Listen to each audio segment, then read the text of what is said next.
beautiful presentation. That was very powerful and so informative. You've covered everything, and I just love that. I have a couple of questions, and my experiences weren't with the Greys, so this is one of the reasons that I have these questions. My experiences were with people who used to inhabit Mars, and they told me they were my ancestors. And I'm just wondering if the dual soul thing happens with other races and not just the Greys. So that's one question that I thought of while you were talking. Yes, well, I did say that I showed the image of the grey and the mantis, and said that that they do these interspecies dual soul processes as well, but that this was the first time that they had done it with humans. But they do have these other species that do it. Okay, so it is possible to be, because some people feel that they're part Pleiadian and sort of humanoid, other races, you know, other than the Grey. But we hear more about the Grey agenda, and we hear more about this. But that's because the Greys are the interface. On board craft, you will see all kinds of other species there doing different tasks, but the Greys are mainly in this agenda are the ones that the humans interact with most. They do the pickups, they bring you on the craft, and they often do a lot of the procedures. But I've also been lucky enough to be taken into the private quarters and seen other species there doing other things. So the mantis are the masterminds behind a lot of the planning and facilitating and the medical side of things. And then you've got other species as well, various forms of Greys, and what I call the rootstock of the Greys. They're very, very lined, very short Greys. And then I've seen human-like entities or beings that are like the Nordics on board the craft as well. They work closely in this agenda too. So it depends on what part of the program people are in. They may only have contact with one species when they go on the craft, whereas others will have contact with the Greys. Right, and it would probably have to do with the 3 waves, which part of the waves you're actually from, right? Yes. Well, I just find that so amazing. The 3-wave thing is, it's very visible. I see it all the time on Earth now, with humans that are definitely they're definitely thinking a very different way. And I think that a lot of even the media that's coming up with the X-Men and people having superpowers, I think that all of this is just opening up our brains to the fact that we are more. So pop culture is often criticized, but I think it is opening lots of windows in people's minds, and opening them up to possibilities that people can do unusual things. I just don't like the fact that many young people live in this surreal world where they actually think that a lot of this is actually reality, in the sense of crimes and murders and things like that. That's the very dark side of it all. Yeah, just one little thing about that. I was watching a video the other day that was talking about the WEF, and Klaus Schwab was talking about the fact that our children should go more into the metaverse, and that we should stop going to school, and that the teachers in the metaverse are going to be way better and more interactive. And I was just like horrified to see this, because what we need is to get our hands in the dirt and to love the mother, not to go into a screen more and more. So how do you feel about that? And the other thing was, can ICER help to overturn this kind of thinking that's starting to happen about the metaverse? ICER?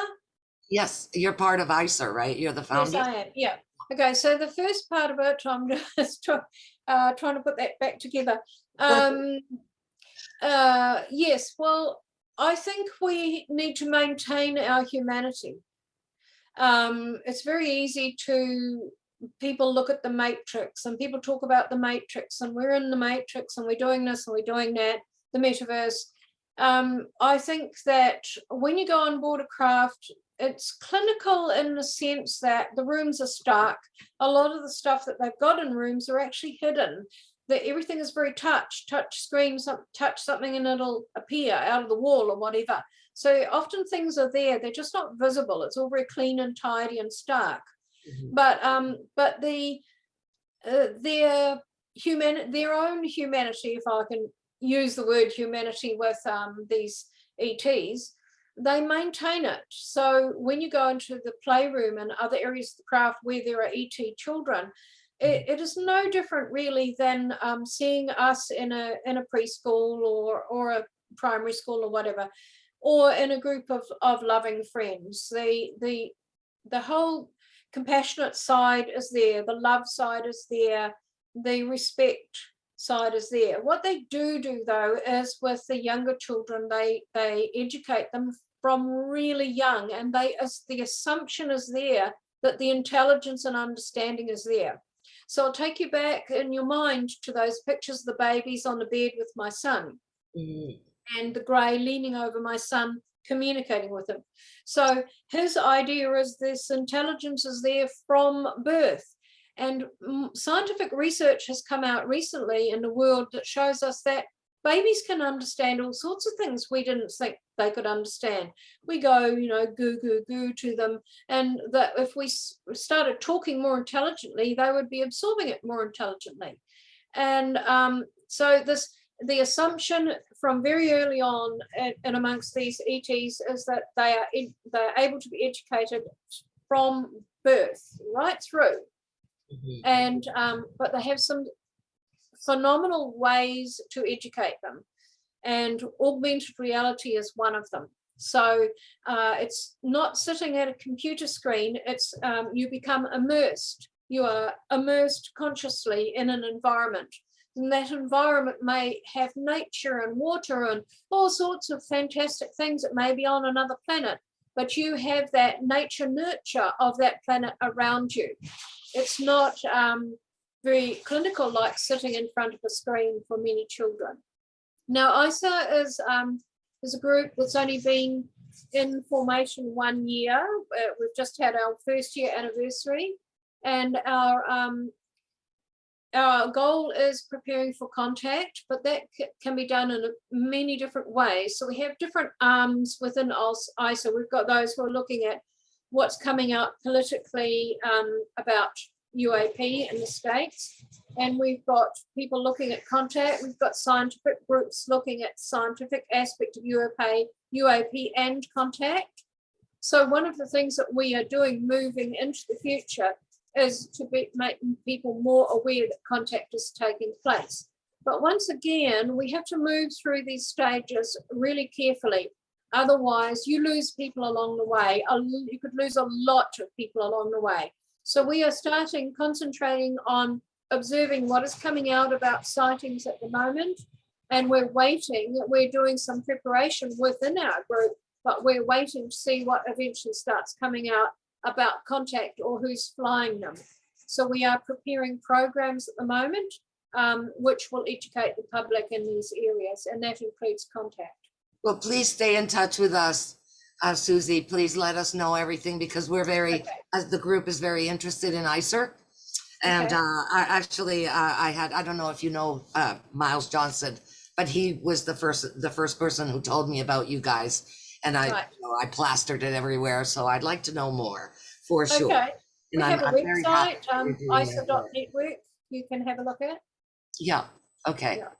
So I'm just going to open up the floor to anybody who wants to have questions. And I know that we've gone a little bit over, so we're at 7:32 right now. I'd like to know, Suzy, when you would like to leave, and so we can. I'm quite happy to stay until everyone's asked whatever questions they'd like to. Okay, wonderful. Okay, all right. So I'm going to be quiet now, and please ask your questions. Just come on and ask your questions.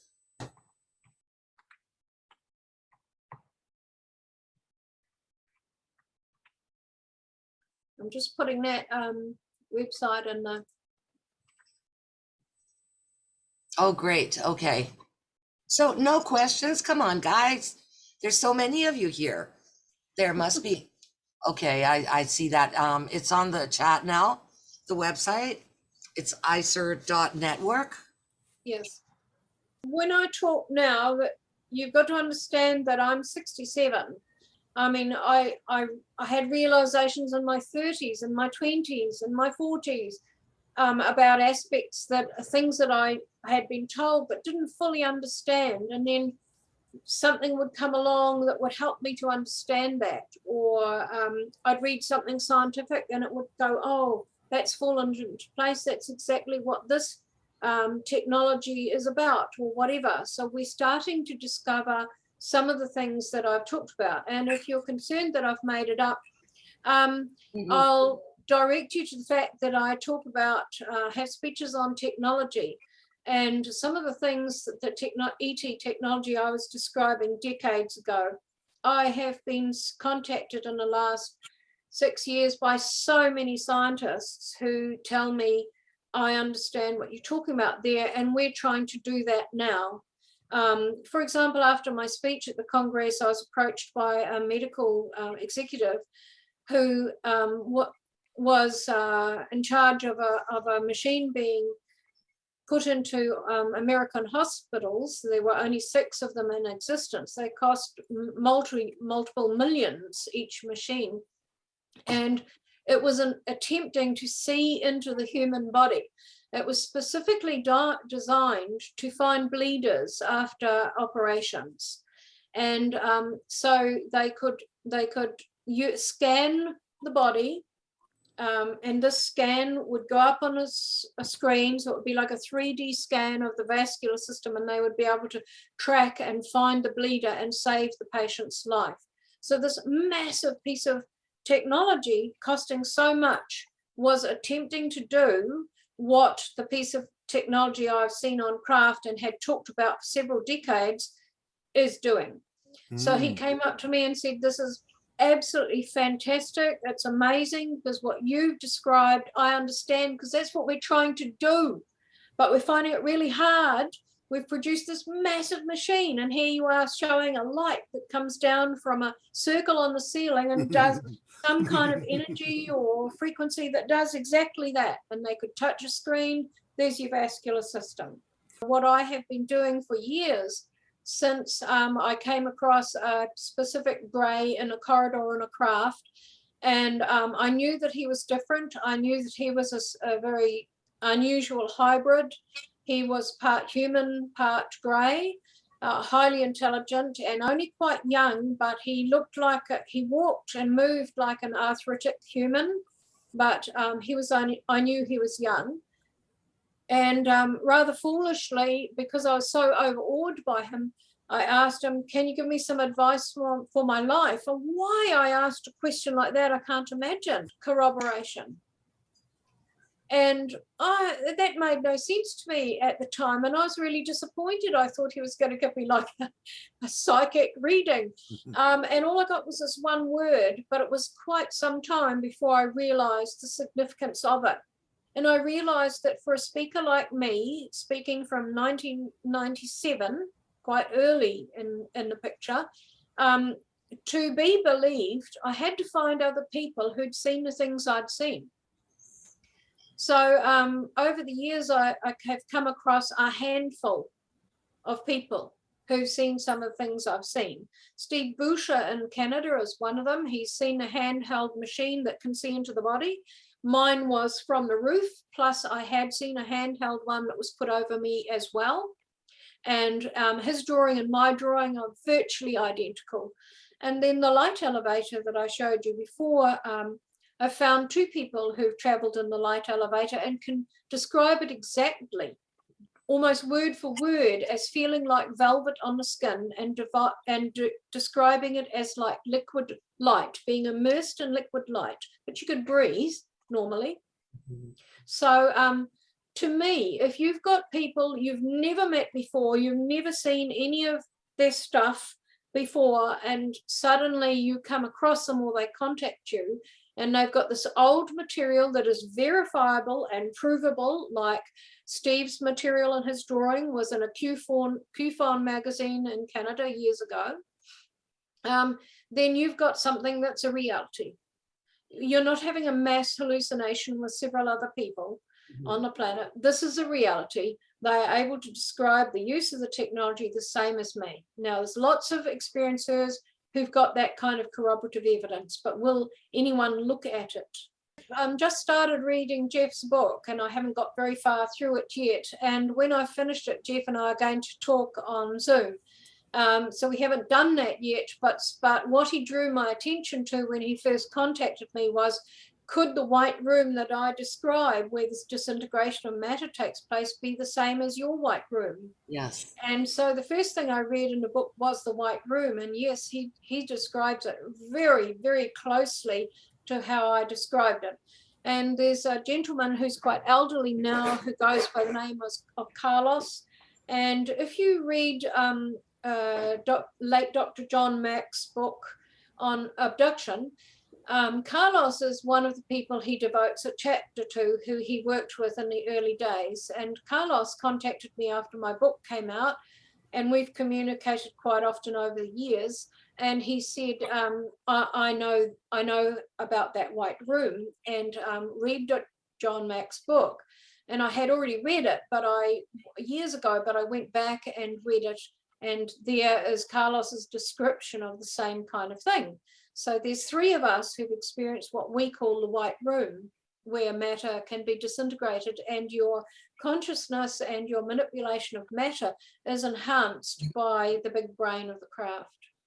You know, when you were telling the part about the white room, I was just so sad that Jeff wasn't here, because it's so similar to, you know, to the things that Jeff says. Not only that, but when you were describing the intense love feeling, that's another thing that's corroborated with Jeff that he talks about in his he's done a lot of sessions with us that are all on our YouTube channel. Right. And he talks about that, you know, the intense love that is just overwhelming and not like Earth-like. That's right. And in that white room, I was with 7 other humans, and we were all in tears. We weren't like sobbing or anything, but there were just tears streaming down our faces, because it was joy. It was overwhelming joy. It was tears brought on by joy, not by sorrow or sadness or fear. It was joy, and it was so intense and overwhelming. And I knew that there was something, you know, this was an odd room because it started expanding. But not only that, when the doorway was open, an archway, a door was open, and you could see the corridor outside, but it was like looking through a drop of water. That's the only way I can describe it. So you saw these blurry, outer-shaped figures walking past as greys were going about their business in the corridor, and I could see out through that in this wavy way. So I knew that we were immersed and right in this strange consciousness, this enhanced energy that was overpowering. Yes, and other people have described that. One thing I did want to say to you, Suzy, since no one else is talking too much, is that we have changed the focus of this group recently, like in the last year and a half, to be one story at a time. Because what I started noticing, you know, and I think that disclosure is going to happen that way more. But what I started to notice is that a lot of UFO researchers were suddenly coming out themselves as experiencers. And so we've had a lot of people on who've written books and who, you know, do the lecture circuit and everything, who are talking about their own experiences. And I think that's very brave. And I was really, really happy to hear that you have had lifetime contact, you know, and that you're actually telling people. You're not separating yourself as a UFO researcher or a hypnotist or whatever. You're saying that you're part of the group, and that's beautiful. That's wonderful. Thank you so much for that. But we are trying to do that on Vancouver UFO now. Right. Bring Yep. the stories on. Yeah. I had a catalyst experience in New Zealand on a lonely country road when I was 20, and I had lots of memories from childhood of contact, but I don't think I really tied them to the whole reality of it. My mother as a child tried to tell me, oh, it's just the spirit world talking to you, or it's your guardian angels visiting you, or whatever. But I knew that it wasn't. But I had this catalyst experience of seeing a UFO with my flatmate on a lonely country road late afternoon, and our car came over the top of us and lifted the car off the road and took it up into a big black triangle. So that was actually a terrifying experience because I didn't know what was happening and what was going to happen. But it catapulted me immediately at the age of 20 into sighting research in New Zealand, and I have my own nationwide network, UFOCUS NZ. But it catapulted me into the contact side of it as well, which was much harder in New Zealand. There were lots of UFO sighting researchers, mainly elderly gentlemen that I worked with for years, and I was the only female doing that, younger. But in terms of contact, we were cut off from the rest of the world in that respect. It wasn't until the 90s that this was in the 70s this event happened. It wasn't until the 90s that books like John Max and Bud Hopkins began to come into New Zealand. So I was really on my own until I eventually found a few other people who told me, look, I've seen a craft and this happened. And they were talking about contact. So it was a long road of discovery for me in such an isolated country. Just looking at the chat, someone would like to speak to me. So I might just have to copy that. And I have put my YouTube channel, it's Suzy Hansen channel, and I've got quite a few speeches on there. But I've got a lot more that have to go on yet. So I try and do that over the next week.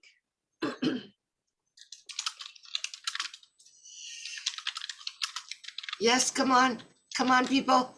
She's here. She's with us. Come on, ask your questions. Well, people can always contact me by email too, or messenger. Yeah. I'm quite happy to reply to you.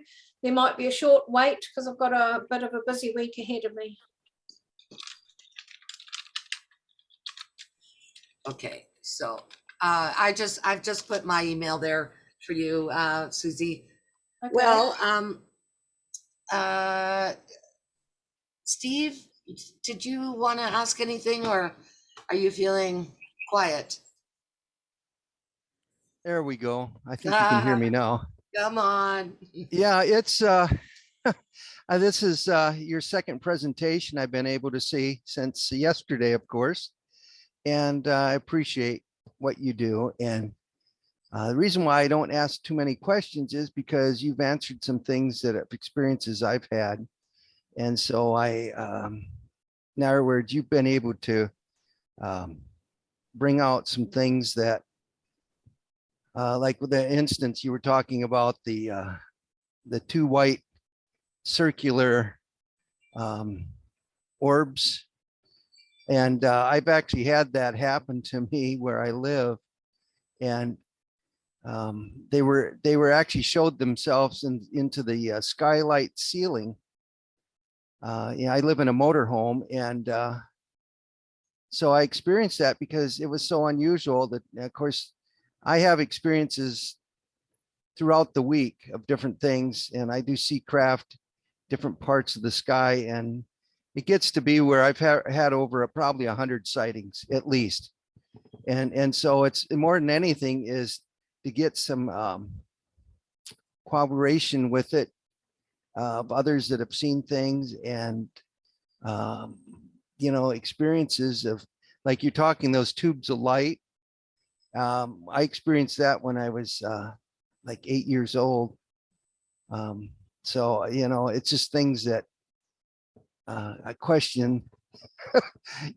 I go through time, and my age is, I'm at your same age, and I've been an experiencer since I was a child. My parents were too. So there was things that would happen in the house where we'd see a big, like in the wee hours of the morning, in my parents' bedroom, there'd be like this big white flash blue light, and so they came and did things. And it's interesting how we do get to know individuals and get to where we have interaction. Is that I've only been married once in my life, and the woman that I married was the experiencer as a child, and actually had the Greys come in and talk to her when she was a small child. So there's something to all this, and it's a big puzzle. And the more I know, the less I know, but I do get some direction to things, to where there's some things that seem to be foundational with the knowledge. And knowing the way the world is, there's so much that's around us, and the things that are seen and not seen. And at times I'm allowed to see certain things that I just happen to be at the right place at the right time. And the interaction, because I've had beings appear through like a portal where I live, and they'll have some type of very strange, I don't know if I'd call it an instrument or what, but it's like some of the things that they'll show me, it's just bizarre. It's like, wow, I don't know quite what to think of it. And so I think a lot more people are going to come out with their experiences. And about 20 years ago, I was with a group of humans who were being prepared, shall we say, for that event. And we were told that when the subject starts being examined, which it is now, that there will be a lot more people come out with their experiences, that it will be overwhelming. And they said there'll be grandmothers and respected people in the community, and people in professions, and members of your own family that you would never dream have had this kind of experience, who've kept it inside for years, will start coming out with it. And we'll reach that tipping point, that what I call 100th monkey point, where suddenly it'll become acceptable and reality and fact. And that may take a while, but I think we're seeing that now, because I have an overwhelming number of people to talk to on Zoom and Skype, or who email me. And I work on this every day of my life. I have a bit of time off sometimes on a weekend, but I don't get paid for this. But this is my life, and I have a wonderful husband who says, "You just do it, Suzy, and I'm the breadwinner. You just carry on." And I'm very grateful for that. I'm very lucky that I can do that, and that I have a supportive husband or partner. But more people will come out until it becomes normal.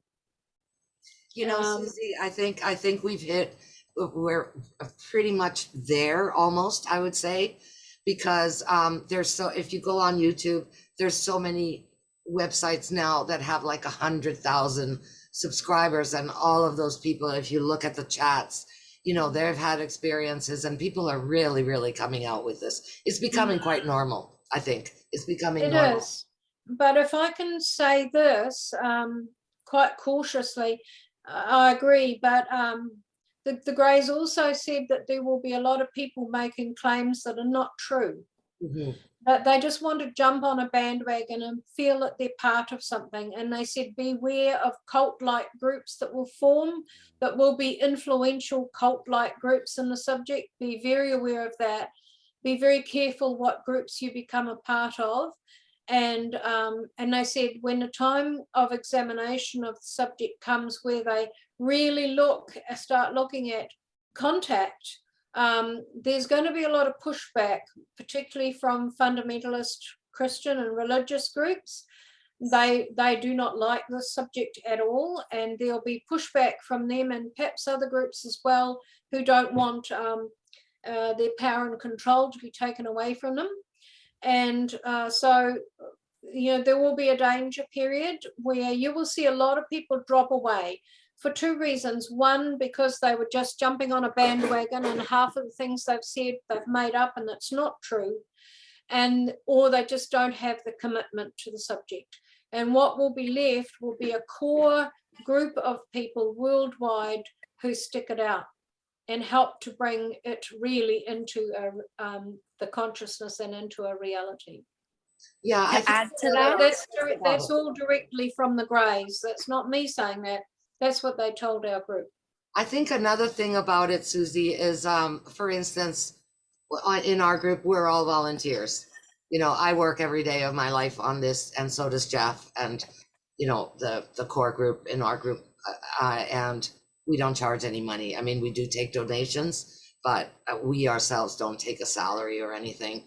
And I think those are the real people like you, and we've had a lot of people that you know, that I think are very real, and that, you know, that's one of the things that separates for me is, you know, how much money are you making on your movies, or, you know, like this kind of stuff. So Yes. I think there's a lot of overlap between the spiritual community that is ignorant to these things, right? And really truly believe they're having experiences, because the experiences are quite similar, but not at all the same. And those are the people who are going to end up leaving, right? Is the realization of what they're actually interacting with. And therein lies the difference, because because where those, I think the Christian community is a great example, where they're coming out of, they don't actually know what they're involved in.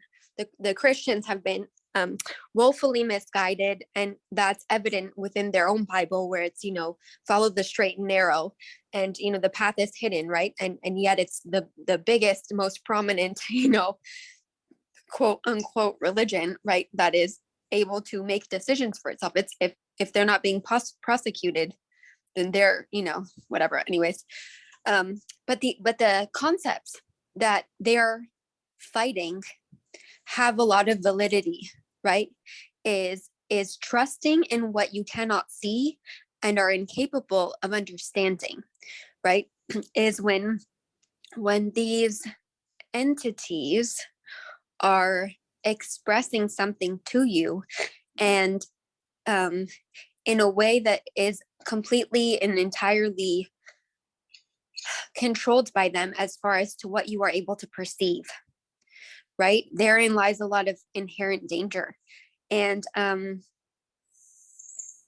whether or not, you know, that is actual danger or not is, you know, just, I mean, it's almost relative, because it depends, you know, people, even within people, even within humanity, you know, even people with good intentions can cause harm, and people that are, you know, on the lower end of humanity can be really amazing people. So it's the whole thing is very difficult. I think you've made some really excellent points there. The beginning point that you made about the overlap, I think is very correct. And I've got a friend in Australia who's a long-time researcher and experiencer, and she calls it New Age intrusion into the subject. And I've actually written an article about this that was published in a UK magazine about this New Age intrusion or this overlap. And also how subjects like this are so easily exploited by people. And I'll give you an example of that.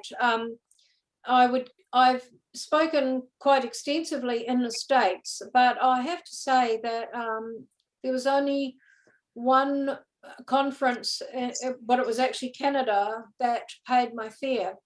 The rest of the conferences wanted me to speak about technology or the three waves or whatever, but they weren't willing to cover my fare. Now, I don't charge a huge speaker's fee. In fact, I don't charge a speaker's fee at all. Most conferences will give you a couple of $100 or $100. And if they do, that's fine. If they don't, well, that's fine too. I've never been in this for the money, and I never will be. But you know, coming from New Zealand, which is like down the bottom of the planet, it's a 12.5-hour flight to get into Los Angeles from New Zealand. And to get into those conferences, I've had to pay a large portion of my fares. And I've also been asked to take experiencer sessions that I know they pay American researchers to facilitate, but they weren't willing to pay me. So I began to realize over time that many conferences are businesses. They are not UFO conferences. That's just what they call them. They are businesses. And your other point about the overlap and people having experiences that they attribute to ETs, perhaps these are my words now based on what you said, but they may have been spirit experiences.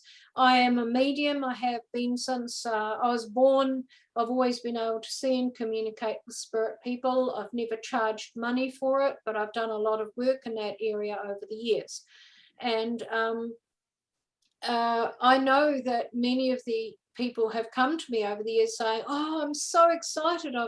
I've been talking to ET and I've done this and I've done that. And I've said, actually, it is my belief that you're talking to a spirit and you need to be careful because, you know, you're confusing the two. Nothing they have told me was anything like an ET kind of experience. There were none of those factors, common factors you see cropping up.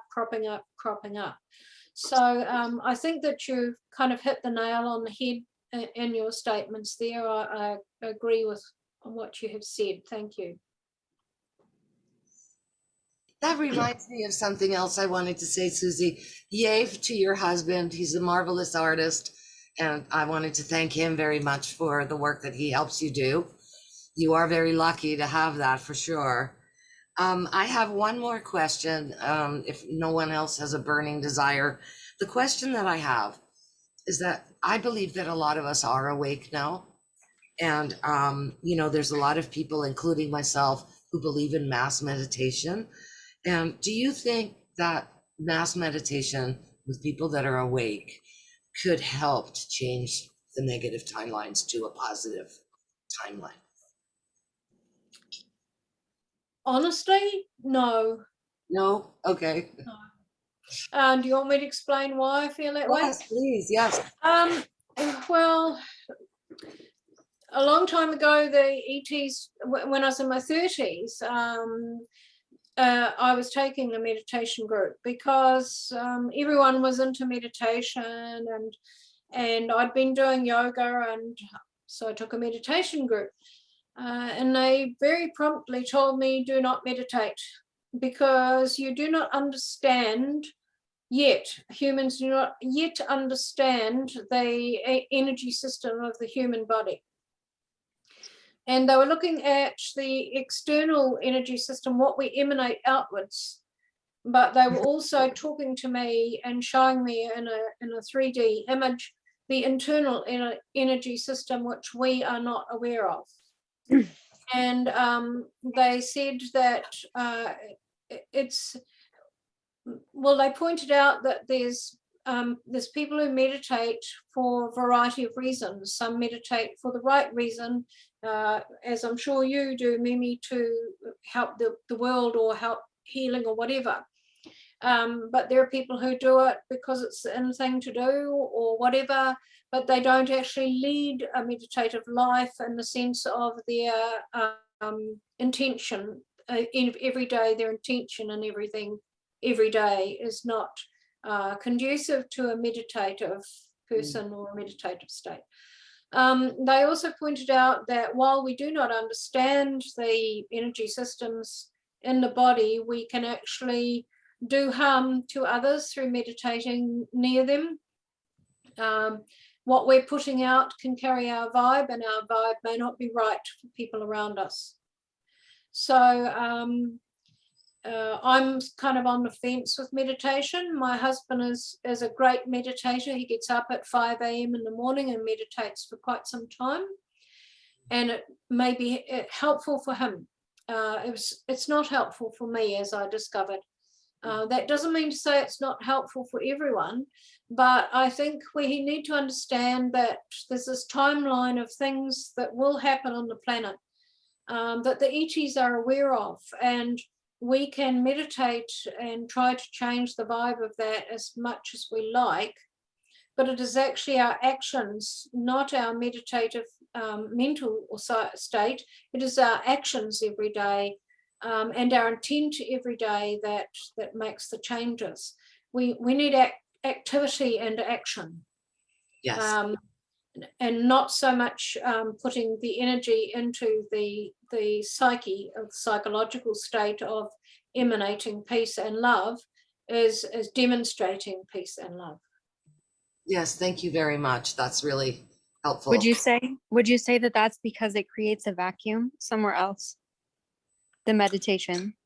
I don't know. I couldn't answer that, creation, but they were quite very adamant about it. It was like one of the few times in my contact experiences I felt like I was being told off. Okay. Were you, was that how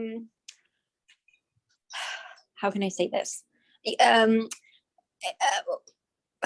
sorry. Okay, so when you are in contact with them and having that dialogue, right? Would you say that there are different entities for different times? I'm sorry, that's not quite clear to me. What can you explain that a bit more?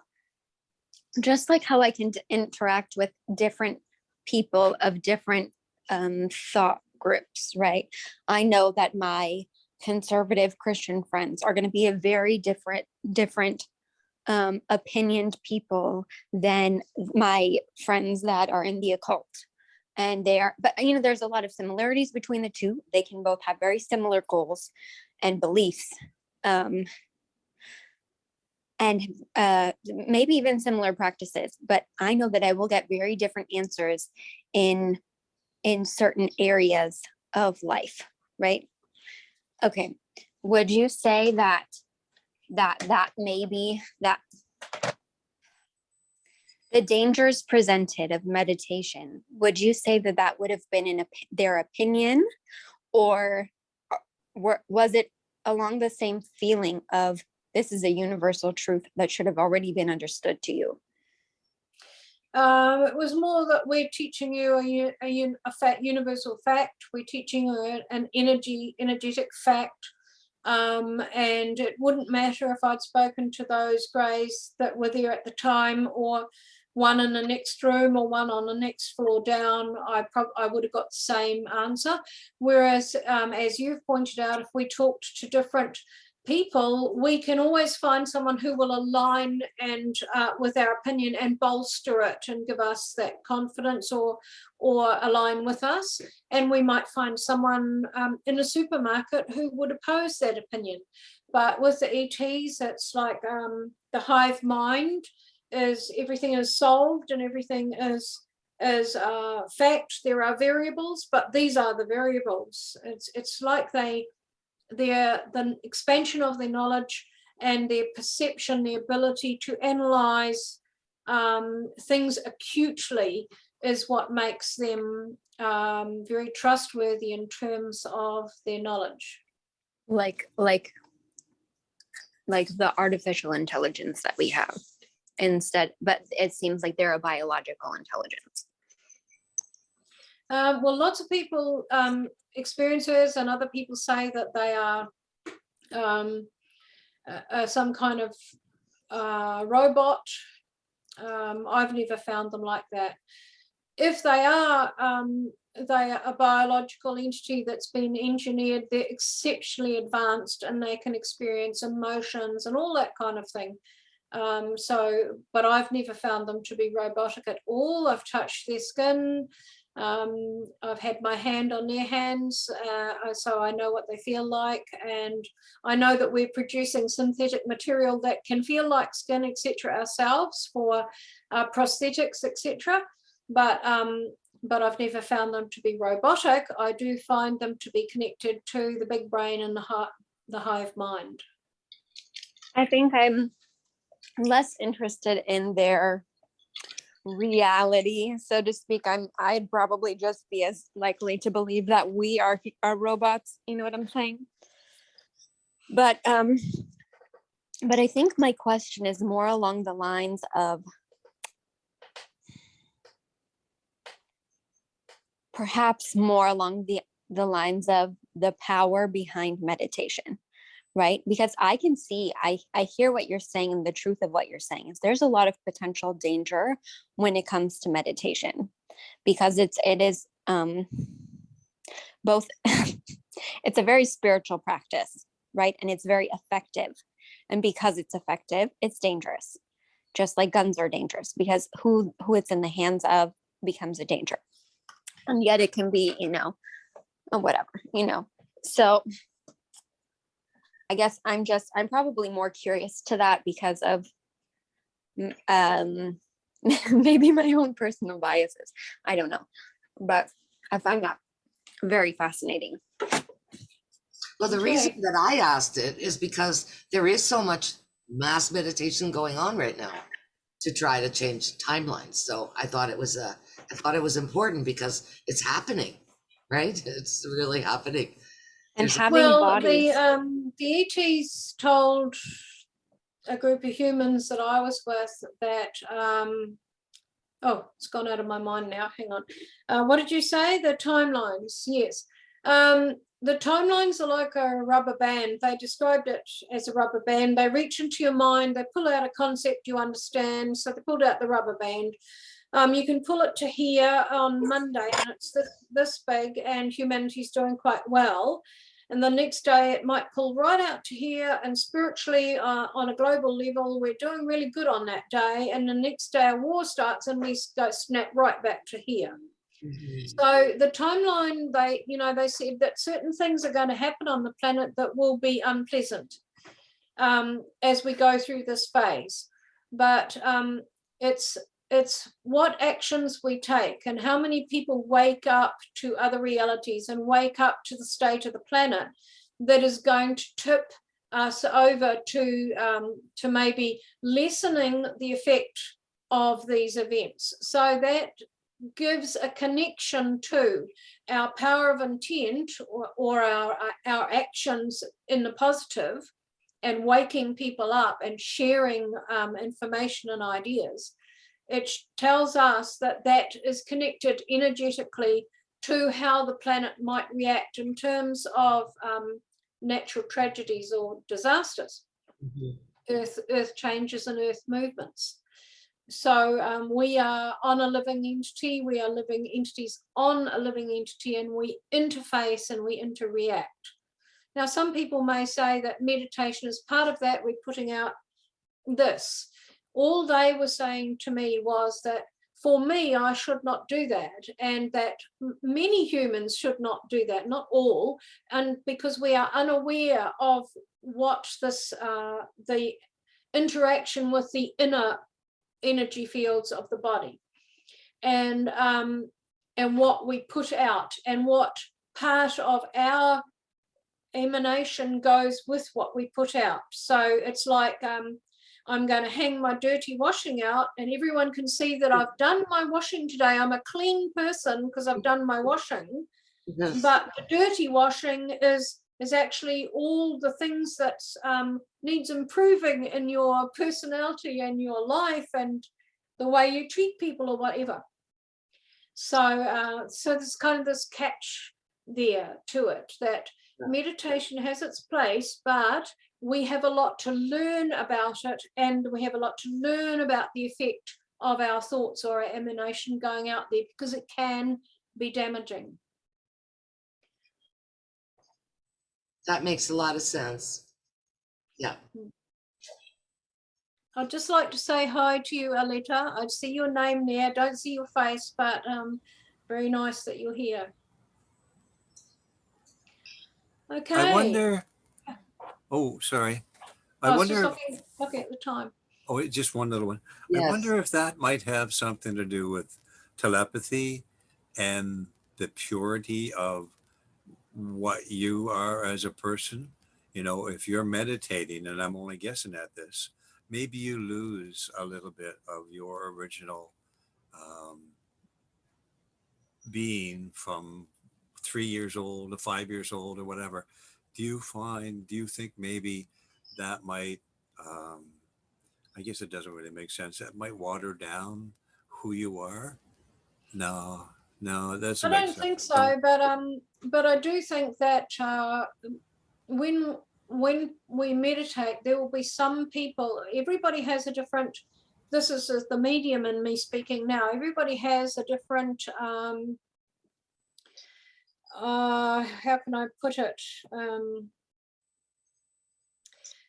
Different understanding of the unknown or the paranormal, the things that I see as normal, but people call paranormal.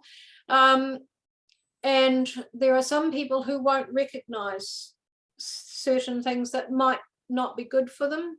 So some people are very composed psychically, and they know what they're doing with their psyche. They direct their thoughts and their intentions very well. So very good experienced meditators, like some of the monks in Tibet perhaps, or people who've done it for a lifetime, will be able to really direct the energy, and that may have a very beneficial effect. But then there'll be other people in meditation whose psychic abilities and awareness and frequency is scattered and wide open. And those are the people who, when they meditate, can unknowingly have other entities or other things attached to them. And so there is that side of the whole thing too, but we're getting right more into the mediumship side of stuff there as well. But so if someone's meditating next to you and they're very scattered, yeah, that's a problem. And you won't know that they're very scattered. And their auric field is interacting with yours. And we did an exercise to do with this on the craft once, where they sat us in a room and with big spaces between us, and they said, okay, now you need to pick up some information from the person closest to you. Okay, now pick up some information from someone 2 people away from you, and then pick up some from the opposite side of the room. And you had to tell the people what you'd picked up and whether it was correct or not. And it was an exercise in showing how far the auric field can reach, because you're not just using your perception and your psychic abilities or your consciousness, you are using your auric field. And they talked to us about the different auric fields around us and which one is the universal one that takes you out there. So everything, all your dirty washing might be going out there to people around you, is what I'm saying. So this is a whole other subject we're getting into now, but you know, you've just got to be careful, and you'll know, your gut intuition will tell you. Yes. Well, Suzy, this was really wonderful, and I'm really glad that I got to be here. It was kind of rushed, but you know, I'm glad that I was here because Jeff had to go. So that was weird. I wish him well. I hope he's okay. Yeah, me too. Me too. Anyway, thank you so much for coming, and Thank you all for listening. Group, and you take time to do this, and it's really it really shows your heart. So thank you. Thanks a lot for that. Okay, thank you very much. And someone has written Thank you. their number, email address, 2 email addresses, and I will endeavor to get back to you. Okay, thank you. Thank you. Thank you so much. Okay. Thank you. See you next time. Appreciate you. Okay. All right. Bye-bye. Bye, everyone. Bye. Goodbye. Have a lovely rest of the day. Thank you. Thank you, guys.